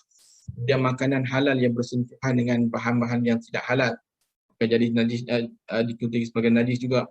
Kemudian sebarang cecair ataupun objek yang keluar daripada rongga manusia ataupun haiwan seperti air kencing, darah, muntah, nanah uri dan sebagainya. Jadi kita nampak macam ada ke orang nak masukkan darah tuan? Ada kan? Ada. Macam saya sebut tadi, contoh itu ada pernah tular kan, orang buat laksa di Penang. Sedap, rasanya kata sedap lah. Tak nak makan pun, tapi laksa tersebut dimasukkan kuah, dimasukkan apa ni, darah babi. Kan? Nak bagi cantik, nak bagi sedap lagi. Katanya banyak protein lah. Kan? Kalau kita pergi ke hotel-hotel yang tak ada halal, contoh, kan? Kita tak kisah pun tentang logo halal yang ada. Isu yang banyak berlaku di hotel ni adalah apabila mereka nak sediakan steak. Contohnya hotel yang ada steak, nak masak daging steak tu, mereka akan campur dengan wine. Campur dengan wine. Jadi macam mana pula dengan flavor penambah perisa yang lain. Kemungkinan kalau kita tidak pastikan status halalnya, maka mereka akan ambil campur aduk dengan benda-benda yang haram tadi. Sebab itu kena hati-hati kan. Sebab ada kes, contoh ialah biasanya pemilik hotel ni orang Cina kan, non-Muslim. Jadi mestilah dia akan ambil supplier untuk ayam sebagai contoh. Dia tak kisahlah sumbernya mungkin daripada bangsa dia sendiri yang tidak disembelih kan, ada. Yang penting dia masak, hidang kat kita makan. Ini kadang-kadang sebab itulah perlu kita pastikan dalam pergi hotel pun kena cari yang halal. Apa benda pun kena halal. Sebab bila dah apply halal ni, maka dia tertakluk kepada standard halal. Dia kena follow proses-proses syarat-syarat yang telah ditetapkan oleh JAKIM. Jadi semua insya-Allah akan dipastikan halal. Jadi bangkai haiwan yang tak sembelih, arak ataupun minuman ataupun makanan yang dicampurkan dengan arak, ini termasuk dalam kategori najis lah. Jadi saya rasa jenis najis pun semua dah tahu. Ada najis mughallazah, mukhaffafah, mutawassithah, yang kebanyakan isu-isu ini menjadi isu yang asas lah dalam industri halal. Jadi kenapa adanya persediaan halal untuk mengelakkan kita daripada konsum ataupun termakan benda-benda yang bersifat haram sendiri, yang jumlahnya amat banyak sekali kalau kita tak kawal betul-betul kan. Okay. Sekarang kita pergi pula kepada sumber makanan halal. Saya dah cakap lebih kurang dalam sejam suku ni kan. Salah cakap tak berhenti ni. Kalau ada soalan, kalau dalam kuliah ni dia ada take 5. Okey. Fungsi dah bagi floor ni. Kalau tak ada soalan, saya teruskanlah. Okey. Kalau tuan-tuan ada soalan, boleh tanyalah di akhir nanti. Okay, kita pergi sikit kepada sumber makanan halal. Sumber makanan halal ni ada haiwan, tumbuhan, cendawan dan mikroorganisma, bahan semula jadi, bahan kimia dan sintetik, ada minuman, makanan terus bersuai genetik ataupun GMO lah. Haiwan pula, haiwan darat, haiwan eksotik. Saya rasa nak sentuh bab haiwan saja pun dah mungkin kena ambil sehari dah kan, tentang isu-isu haiwan haram halal ni, jenis-jenisnya, apa kategori haiwan jalalahnya, haiwan wa'alam, macam-macam lah.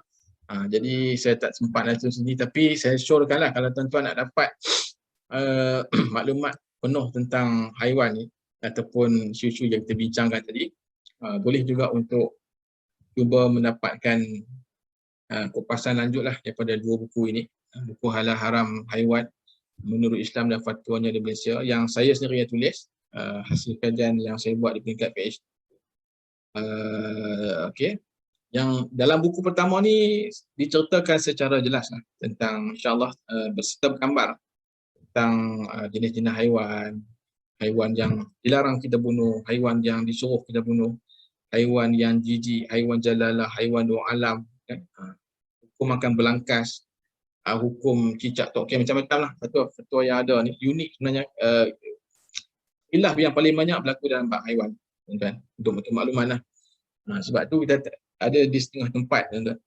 Ada di negara Arab sana dia buat mandi timsah, kan? Kita biasa makan mandi ayam kan, ayam mandi lah. Kita pergi ke kedai Arab tu, restoran Arab, dia ada ayam mandi, lamb mandi kan. Di sana dia buat mandi timsah kan. Buaya kan. Buaya tu tangkap buat mandi. Apa hukum makan? Kita duk ingat buaya ni haram, tapi rupanya ada orang Islam mazhab Maliki yang makan buaya ni. Kan? Kenapa? Kenapa dia makan? Kerana mazhab Maliki ni di antara mazhab yang agak terbuka lah di segi soal penetapan hukum haiwan ni. Jadi dia kata dalam mazhab Maliki, buaya ni tidak termasuk dalam benda yang haram. Karenanya dia ialah walaupun ada hadis Nabi larang kullazi nabi minasibak, tapi dia tafsirkan bahawa buaya ni tak haram. Kan? Jadi banyaklah perbahasan yang boleh tunjuk dalam buku ni. Prinsip asas syariah dalam industri halal juga kami bincangkan dalam buku ni tentang isu-isu yang berlaku dalam industri halal.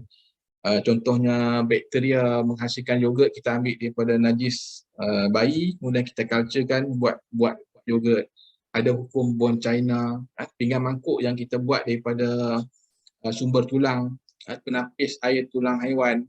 Jadi bolehlah kalau nak baca untuk pekerjaan santai sendiri pun boleh. Boleh dapat daripada Yusim Bookstore lah. Promote buku sendiri ni. Tapi sebenarnya tuan-tuan, walaupun promote buku sendiri, tapi rasa maklumat yang dibekalkan di buku ini adalah maklumat prinsip asas lah. Kita dapatlah maklumat asas tentang soalan halal haram dalam industri yang sama. Okay. Kemudian saya pergi pula kepada yang berikutnya.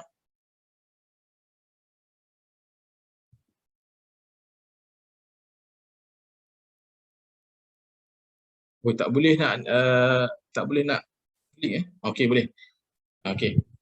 Tuan-tuan dan puan sekalian, sambung sikit tentang masuk kepada kod persijilan halal Malaysia. Ini dah masuk nak hujung-hujung ni kan. Okey, untuk makluman, dalam standard halal JAKIM ini tidak hanya difokuskan kepada persoalan makan dan minum saja. Standard halal Malaysia ni ada sekarang ni telah pun berkembang menjadi lebih kurang 9 tujahan untuk halal. Ada skim yang melibatkan produk, premis makanan, kosmetik, logistik, farmaceutical, barang gunaan, rumah sembelihan, OEM dan peranti perubatan. Yang mana contoh macam rumah sembelihan itu, kadang-kadang kita pergi ke Tesco Kejaya ni kan, kita nampak ayam tu memang ada logo halal. Cuma kadang-kadang ada di kalangan netizen ini yang dia viralkan, dia beli ayam tu, ayam yang ada logo halal. Semuanya tak putus kepala ayam ni. Tuan-tuan. Ini di antara isu-isu yang berlaku lah. Saya nak sebutkan bahawa kalaulah kita dah beli produk yang ada logo halal ni, insya-Allah tuan-tuan yakin bahawa kita boleh yakinlah bahawa prosesnya telah pun dikawal secara ketat, diaudit secara ketat oleh pihak JAKIM lah. Maka yang tertakluk, bukan boleh sewenang-wenang nak dapat logo halal dalam ayam ni tuan-tuan. Kan? Sebab tu tak ramai orang Islam, orang Melayu yang boleh dapat persijilan halal JAKIM ni untuk rumah sembelihan. Banyak milik non-Muslim. Kenapa mereka ni walaupun bukan Islam tapi mereka ikut betul-betul apa yang disyaratkan dalam standard tersebut. Dia kalau saya pernah pergi di pusat proses ayam di Lukut, dia bukan senang nak masuk tu. Dia kena buat satu sistem saluran darah yang tak boleh masuk dalam longkang, kena letak dalam bekas khas, kemudian kena dapat kelulusan PBT, kena dicek secara berkala oleh veterina. Macam-macam syarat-syarat perlu dipenuhi. Yang ni kadang-kadang lantai di rumah sembelihan yang dapat halal, yang boleh tengok, boleh tidur atas tu lah. Maknanya bersih, contohnya bersih kan. Jadi kena ikut standard. Jadi saya rasa kalau ayam ni dah dapat logo halal, insya-Allah kita boleh yakin 100% dengan kehalalan, kebersihan. Bahkan lebih bersih lagi kalau kita pergi nak bandingkan dengan yang disembelih di pasar-pasar kan. Kadang-kadang orang Islam sembelih tapi dia sendiri pun tak nak sangat tentang hukum makam ni kan. Baik. Walaupun begitu, tapi kalau kita boleh cari seorang penyembelih di pasar biasa, tapi kita yakin dengan kewarakannya, memang dia ni jaga persoalan halal haram, silalah, tak ada masalah. Cuma saya nak sebutkan, bila produk ni dapat halal, insyaAllah kita boleh yakin sepenuhnya lah. Kan, kadang-kadang kita keliru dengan ikut kan. Ada orang viral kan, dia ni produk ni dapat halal, tapi dia ada kod E.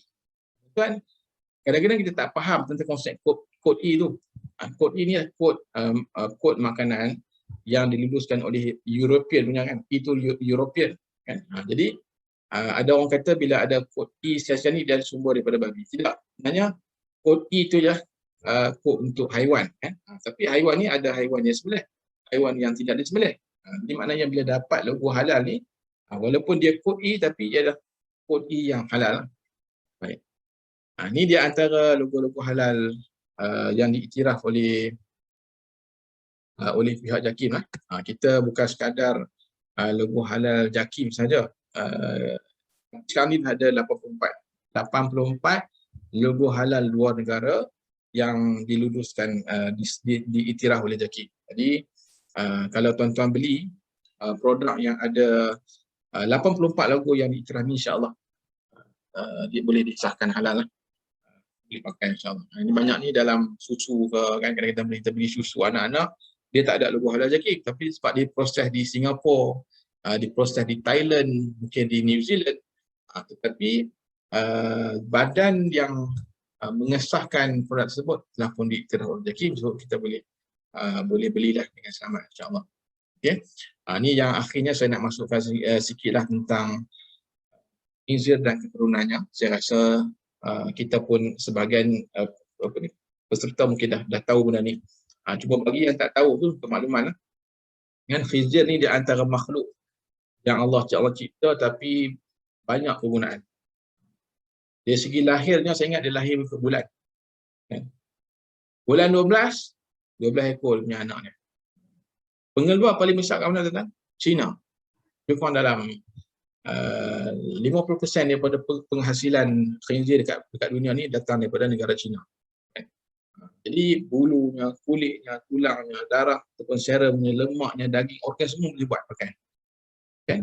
Contoh macam bulu ni, kalau tuan-tuan perasan, kalau pergi ke kedai hardware, brus gigi, brus biskut, brus tepung protein tinggi, ini kedai hardware tak jual yang ni lah. Brus biskut ni di kedai apa ni? Kedai kek ni kan. Kalau di hardware ni brus cat, tuan-tuan kalau tengok dia tulis bristle ataupun original bristle, tuan-tuan jangan beli lah. Original bristle maksudnya ialah bristle ni istilah bulu babi. Hati ke sini kita akan nampak cabang 3 kan, untuk jangan beli. Beli yang sintetik. Jadi itu adalah bulu babi. Kadang-kadang kedai pastry, kedai kek kan, dia buat kek tapi dia menggunakan bulu untuk sapu di atas majlis tu, ialah bulu daripada bulu haiwan. Bulu haiwan mana? Biasanya babi lah, ataupun bulu-bulu haiwan yang tidak dipastikan sumbernya. Kan? Kalau orang perempuan ni suka untuk buat terus solek tu. Kan? Kalau bulu daripada haiwan ni dia paling halus lah, sebab tu orang beli kan. Tapi tak pasti bulu tu bulu apa. Kalau tengok cek bristle tu, itu adalah bulu daripada babi lah. Sebab tu kena hati-hati dalam bab barang gunaan pun, dalam bab kulit dan sebagainya. Kan? Gelatin ni banyak lagi lah tentang kita pakai sebagai emulsifier, stabil makanan, dalam yogurt, aiskrim, mentega. Kadang-kadang kita pergi ke setengah tempat tu dia jual marshmallow dalam jumlah yang banyak kan. Anak kita minta nak beli. Kita pun beli. Dan tuan tahu tak, marshmallow ni bila kita makan dia rasa jelly kan. Jelly dia rasa kenyal-kenyal kan. Apa bahan asalnya? Bahan asalnya ialah gelatin. Jadi kalau tak ada logo halal, kan, 70% penghasilan gelatin dunia ni daripada khinzir. Jadi kalau tak ada halal tu, jangan belilah. Takut-takut dah. Kalau kita makan daripada kecil sampai besar makan marshmallow ni, takut-takut berapa ekor babi dah masuk dalam badan kita. Sebab tu kena pastikan setiap yang kita makan adalah daripada yang sumber yang halal. Ataupun senangnya kita tengok yang ada logo halal JAKIM lah. Dan kita tak cerita lagi tentang dalam bab penghasilan kek. Kan? Dalam kek ni macam-macam lagi bahan-bahan yang dimasukkan. Yang istilah-istilah digunakan itu istilah yang kita tak faham, tapi dia ada sumber daripada haiwan.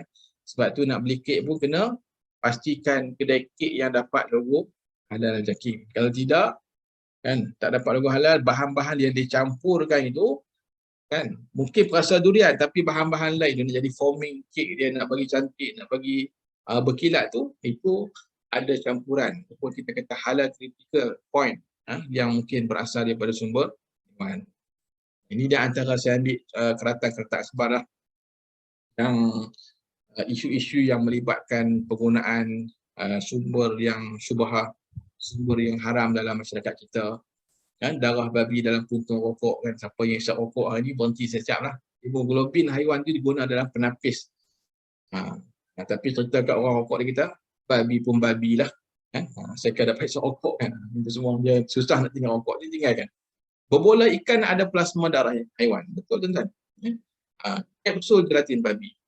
Kan? Dulu ada kes mentega golden churn ada DNA babi. Sebab apa? Dia campur dengan gelatin. 80% produk gula getah dan jelly yang tiada cok halal Jakim adalah daripada kulit babi. Bukan maknanya dia buat pada kulit babi tu, dia ambil lemak tu untuk hasilkan gelatin dan dimasukkan dalam marshmallow, dalam gula-gula getah. Jadi kena pastikanlah yang ada logo halal. Okay. Sausage usus babi pun ada, kan? Kemudian keli zat babi ni sebut tadi tentang haiwan jalalah ni. Kes ni betul-betul berlaku di Perak, berlaku di Perak. Iaitu dia menternak ikan keli di bawah daripada ladang khinzir. Jadi bila khinzir ini dia berak, berak pula. Masa dia lepaskan najis itu masuk dalam kolam, jadi terus masuk dalam kolam ni, jadi bahan makanan lah kepada ikan keli ni. Sebab tu ikan keli yang dihasilkan berkilat, gemuk elok kan. Jadi kita pun kalau kita tahu bahawa sumber makanan yang daripada sumber yang haram, maka sebenarnya hukum ikan keli juga tertakluk kepada hukum halal haram, haiwan jalalah. Dan kita haram untuk makan haiwan jalalah ni, haiwan yang diberi makan najis sepenuhnya ataupun sebahagian besar sumber makanan daripada haiwan jalalah. Okay? Tapi kalau tak tahu tak apa. Untuk pergi ke pasar, kita nak beli ikan keli, tak tahu pun kan, itu dimaafkanlah, tak apa, tak payah pergi selidik lah. Kalau kita tanya dengan penjual tu ambil pada mana, itu dah menyusahkan. Tapi kalau kita dapat tahu memang pasti sumbernya daripada jalalah, maka kita hindarkanlah daripada beli. Okey. Kemudian penapis air dibuat daripada bahan tidak halal, air syubhah. Ini memang kajian yang saya buat peringkat PhD lah. Saya pergi temu ramah dengan syarikat-syarikat penepis air ni.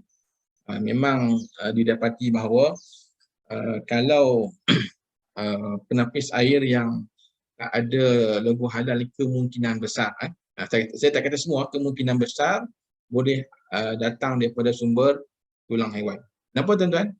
Kerana tulang haiwan ni, khususnya babi, adalah sumber yang paling mudah diperolehi, sumber yang murah berbanding dengan penapis daripada bahan yang lain. Bahan yang lain contoh macam kita pakai coconut shell, kita pakai cengkang laut, itu mahal sikit.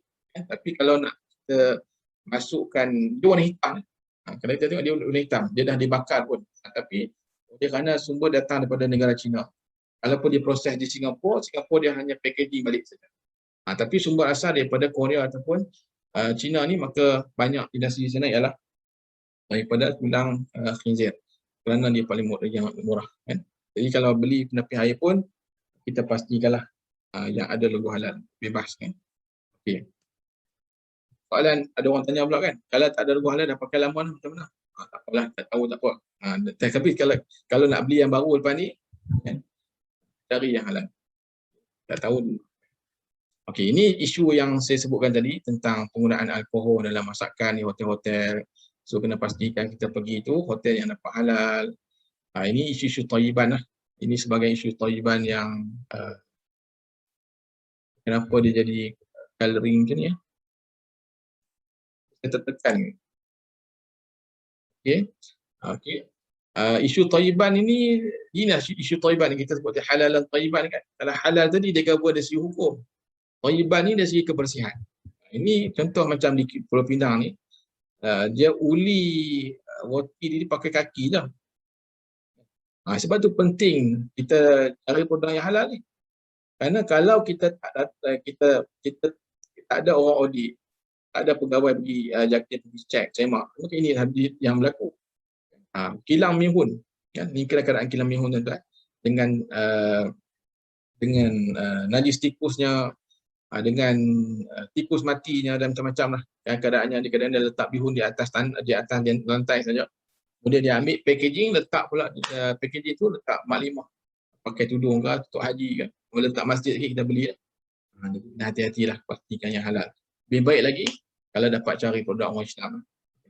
Kemudian ini perusahaan tahu, sayur pucuk. Kita kadang-kadang beli tak kisah pun kan. Ini hakikat yang berlaku dalam industri ni. Tengok tuan-tuan, kita tengok tak lalu kan, dengan berkulatnya, dengan berkerak sebagainya. Kadang-kadang yang uruskan ni tak pakai baju pun. Apek tak pakai baju, dia pakai sangkut tentu je. Jadi kita kalau boleh benda-benda yang begini ni kita carilah sama ada produk orang Islam ataupun yang disahkan halal lah, insya-Allah. Mudah-mudahan selamat kita daripada isu-isu thayyiban sebegini. Kadang-kadang di industri juga, ini di Indonesia berlaku. Kadang-kadang kita pun keliru kan kenapa dia dapat halal sedangkan cap babi kan. Benda ni benda-benda yang berlaku kan. Kadang-kadang di Malaysia ni benda yang diperhatikan juga oleh JAKIM ialah kalau produk tu halal, maka packagingnya juga perlu tidak mengandungi unsur-unsur yang haram ataupun mengelirukan. Sebagai contoh, kalau tuan-tuan perasan lah, dulu di A&W dia ada root beer kan, tapi sekarang dia tak nama dengan root beer lah. Dia panggil sebagai sarsaparilla. Okey. Kalau dulu hotdog kan, hotdog tapi kita tengok kita panggil hotdog lagi, tapi nak dapat halal JAKIM dia tak boleh nama hotdog. Dia kena nama frankfurter. Chicken frankfurter, beef frankfurter, gitu. Tapi kita sebut hotdog lah. Kita pun kalau beli anak-anak kita beli pergi kedai burger kan, order hotdog lagi kita pun. Tapi sebenarnya kalau nak dapat halal tak boleh nak pakai nama yang hotdog. Sekarang ni kondok. Dia kondok ni tak dapat halal lagi. Kalau dapat halal dia kena ubah nama lah. Dia tak boleh nama kondok tu, kena mungkin nama lain yang lebih sesuai. Jadi standard halal JAKIM ni bukan sekadar dia punya bahan-bahan, packaging dan juga kena patut syariat. Kan? Jadi saya rasa usaha yang amat baik dilakukan oleh pihak JAKIM. Kita perlu berterima kasih kepada mereka lah yang berusaha untuk memastikan makanan kita ialah makanan yang halal dan thayyib. Okay. Ini isu yang berlaku juga kan, kena mengelirukan. Heineken yang dia remove alkohol, dia bentuk masih lagi bentuk alkohol, tapi dah dialkoholik, dibuang alkohol. Boleh tak boleh makan? Mungkin sasaran dia ni mungkin dia nak sasarkan kepada orang Islam lah. Jadi bagi orang yang tak belajar, mungkin dia tak mendalami, dia tengok benda ni halal, tapi sebenarnya production line dia tu selagi mana ikut macam mana proses penghasilan anak, cuma mungkin dia remove saja alkoholnya, maka masih lagi dikira sebagai haram, walaupun tak ada langsung kandungan alkoholnya. Okay. Baik. Jadi ada juga isu yang melibatkan botol atau packaging minuman ini lebih kurang macam nampak macam arak kan, tapi halal, bir halal. Misalnya tuan-tuan, semua ni melibatkan yang katakan syubhat lah. Kalau kita ada anak-anak kita, jangan kita ajar anak kita untuk minum benda-benda yang macam ni, kerana takut nanti dia terbiasa consume benda yang haram pada secara realiti kan. Jadi kena didik anak kita supaya pilih minuman pun kena ada peraturan, pilih yang halal saja. Yang ada unsur syubhat begini kalau elok ditinggalkan, lebih baik dihindarkanlah. Okey. Baik, saya rasa di akhirnya kita dapat buat kesimpulan bagaimana cara untuk kita mengelakkan daripada perkara syubhat. Pertama, kita dalami ilmu agama. Yang kedua, kita ambil berat tentang perkara yang berkaitan dengan halal haram. Sebagai contoh, kita beli barangan yang ada halal JAKIM, dan kalau kita dapati kes-kes yang meragukan, boleh kita adukan kepada pihak yang berkuasa lah. Dan juga kita sentiasa ingat azab yang diterima oleh orang yang selalu makan pun konsum benda-benda yang haram ini. Jadi keburukan melakukan perkara syubhat ni kita dapat tengok di sekeliling kita. Apabila sering kita melakukan perkara syubhat ni melahirkan sikap tak peka terhadap hukum akad Islam, kita boleh merendahkan diri kepada fitnah, kemudian mungkin menghalang kita daripada dapat hidayah, dan juga mudah kita terjebak melakukan benda-benda yang tidak sihat dan negatif kan. Jadi akhirnya pilihlah yang halal kerana jiwa tentera, doa dimakbulkan Allah, membentuk akhlak yang baik, kesihatan tubuh diharap, dan hindarilah benda-benda yang syubhat kerana ditakuti boleh terjerumus ke dalam perkara haram, dan kita tinggalkan syubhat ni kerana untuk memelihara agama, akidah dan kehormatan kita. Jadi saya rasa sekadar itu sahaja, dan saya serahkan kembali kepada saudari pengurusi majlis untuk Q&A kalau ada. Wabillahi taufiq wal hidayah. Assalamualaikum warahmatullahi wabarakatuh. Mohon pencerahan dari panel berkenaan haiwan hasil kacukan dari haiwan yang haram dan juga yang halal. Mohon penjelasan lanjut daripada panel. Baik, terima kasih kepada yang bertanya. Dalam fiqh ni ada satu kaedah yang ditetapkan oleh para ulama, idza istama'al halal wal haram qulibal haram. Apabila berlaku pencampuran di antara halal dan haram, maka haiwan tersebut menjadi haram lah. Jadi sebagai contoh, kacukan di antara biri-biri ke dengan khinzir, kalau berlaku lah, maka haiwan tersebut dikategorikan sebagai haram dalam mazhab Syafi'i lah. Mazhab Syafi'i. Bila sebut sama mazhab Syafi'i sebab ada pandangan mazhab lain yang mengambil kira mengambil kira bentuk keadaan haiwan tu. Tapi ringkas dalam mazhab Syafi'i ni, apa juga percampuran di antara yang halal dan yang haram, maka hukum hurmah ataupun hukum haram tu lebih mendominasi, maka hukumnya dikategorikan sebagai hukum yang haram lah. Nak minta pandangan daripada panel berkenaan penghantaran transportation, sebab sekarang ni macam kita tahu banyak yang menggunakan Foodpanda, GrabFood semua tu. So apa pandangan Ustaz berkenaan tentang makanan yang dihantar itu halal tapi transportation yang digunakan tu diragui? Saya tak diragui itu macam mana tu? Dia macam mungkin dia rasa yang menghantar tu tak hantar, mungkin dia turut hantar makanan yang tidak halal juga kepada orang lain. So mungkin berlaku pencampuran. Okey.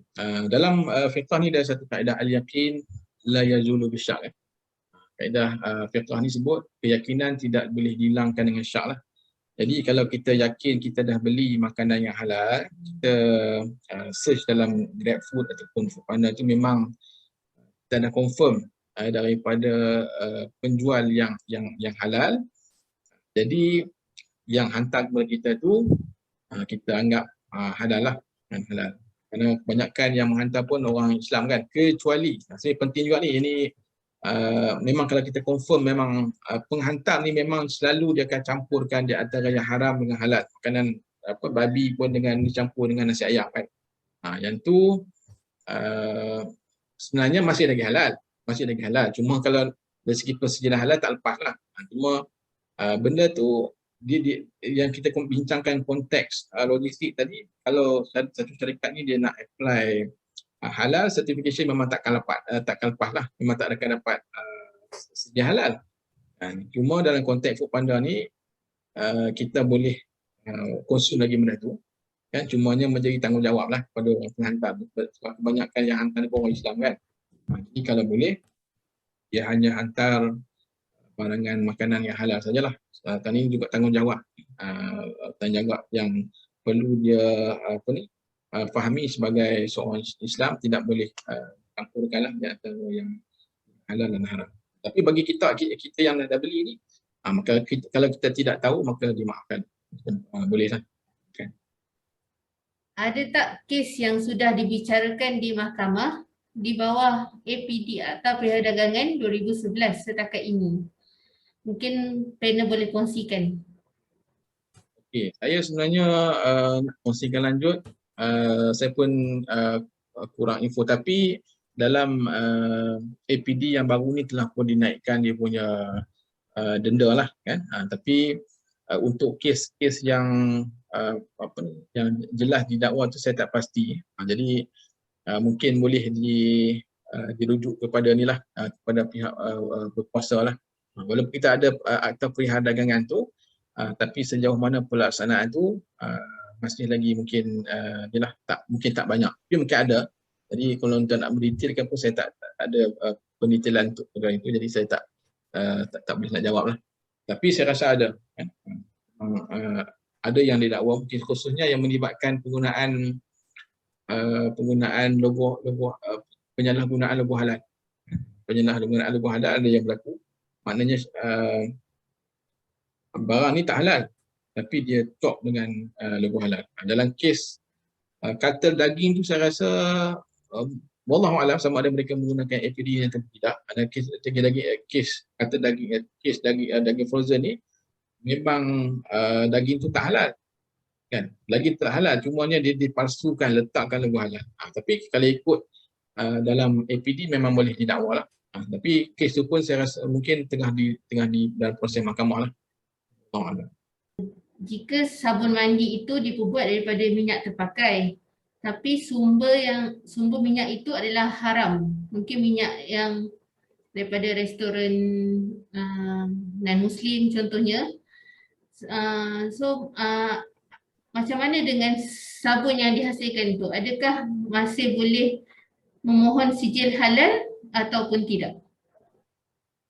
Okey, kalau kita nak bincangkan dari sudut persijilan halal JAKIM, kalau sumber minyak ni daripada kedai yang mungkin yang ada serve babi, memang dia takkan dapat lah kan.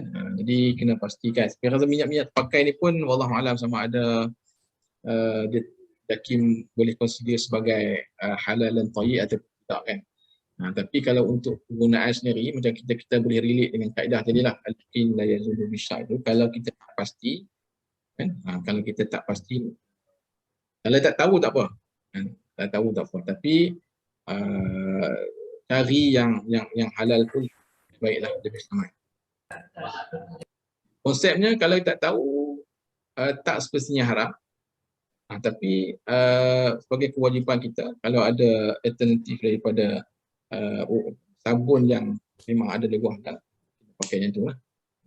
Dalam konsep halal dan haram pembuatan produk, adakah konsep istihalah di dalam mazhab Syafi'i dibenarkan jika dalam pembuatan produk tersebut ada menggunakan bahan yang tidak halal, contohnya posin, namun telah mengalami proses purification ataupun pemurnian sehingga tidak ada lagi bahan yang tidak halal di akhir produk? Baik, berbalik kepada isu istihalah yang saya bangkitkan tadi. Sebenarnya isu istihalah ni kalau dari segi konteks mazhab, ada mazhab yang membenarkanlah, macam mazhab Syafi'i, mazhab Hanafi dengan mazhab Maliki. Walau bagaimanapun di sisi mazhab Syafi'i, benda tersebut bagaimana dia berasal daripada sumber yang haram, contohnya sumber daripada babi sebagainya, maka end produk tersebut masih lagi dianggap sebagai najis dan haram lah. Dan ketetapan ini memang digunakan oleh JAKIM dan juga pihak Jabatan Agama Islam Negeri kerana asas utama dalam penetapan hukum halal haram ni diasaskan kepada qaul mu'tamad dalam mazhab Syafi'i. Jadi kalau ikut kepada ketetapan ini, produk yang berasal daripada sumber yang najis, sumber yang haram, walaupun jadi macam mana produk pun, dia tak boleh dapat halal certificate lah dalam konteks ini. Jadi Tapi dalam konteks mazhab yang lain, di negara lain, kemungkinan mereka luluskan atas dasar complete transformation yang berlaku ataupun istihalah kamilah yang berlaku dalam program tersebut. Cuma Puan Cik Bakri, saya nak sebut sikit tentang istihalah ni. Kenapa JAKIM tak terima? Kerana dia ada satu kaedah sadu zariah lah.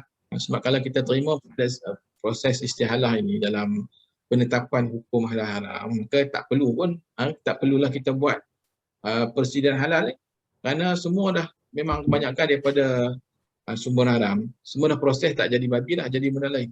Jadi kalau kita terima yang tu, maka tak perlulah ada halal certification. Tetapi tujuannya adalah untuk mengekang penggunaan bahan-bahan yang lain. Saya faham mungkin dalam perbincangan oleh pihak Yasri ni, istihalah yang berlaku dalam pharmaceutical dan istihalah yang berlaku dalam makanan. Ada dua benda yang berbeza tu kan.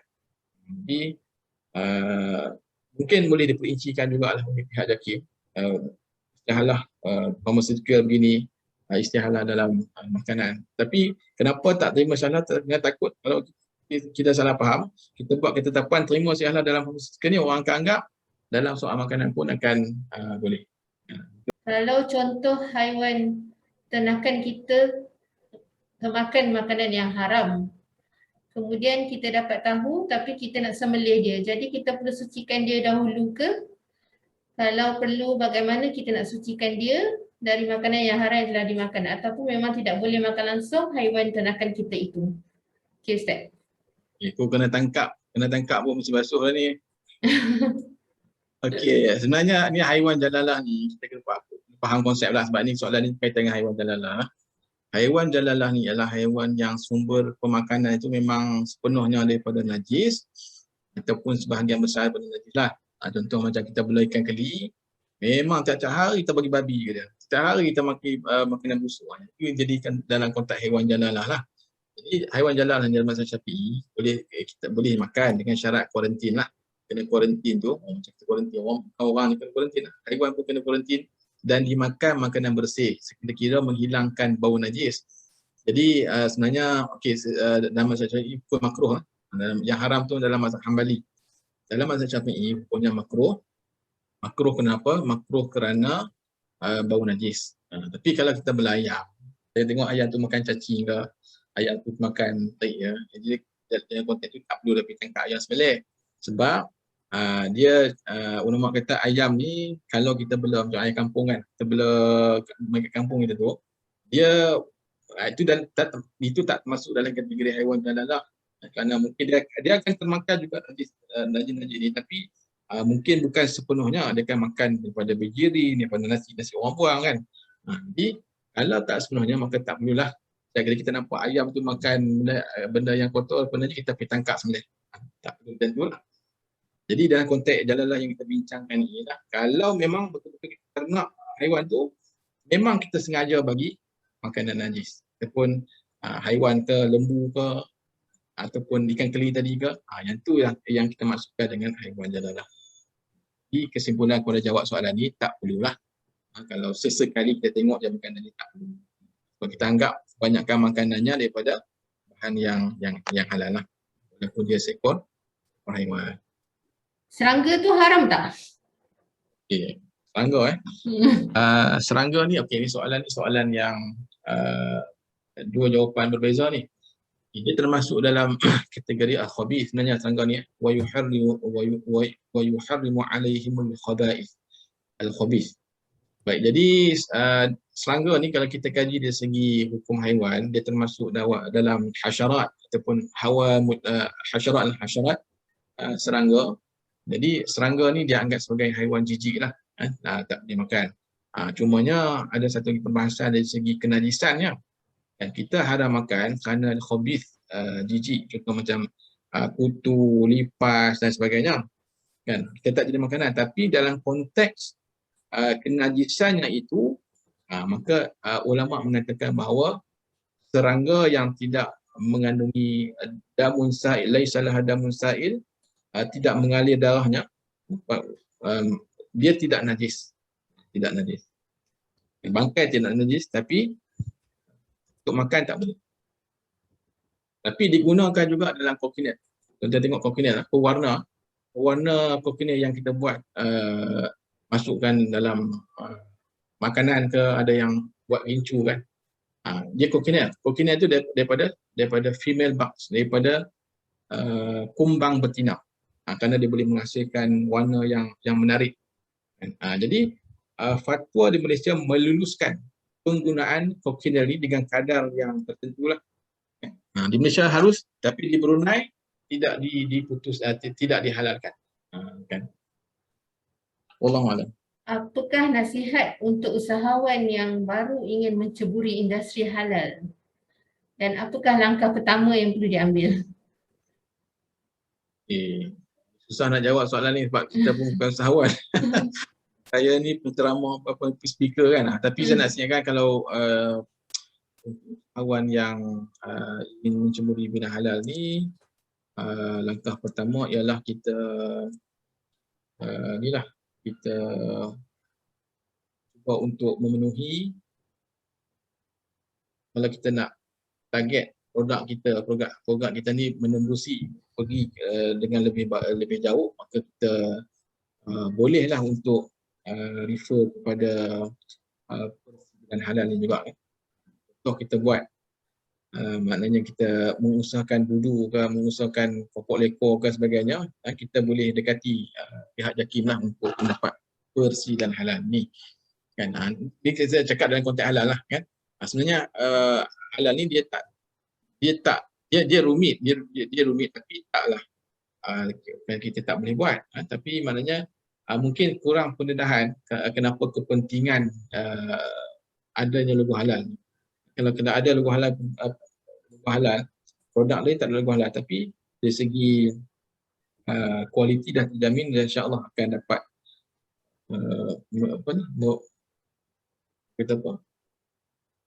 menyebabkan perniagaan itu akan lebih majulah dengan ada logo halal ni.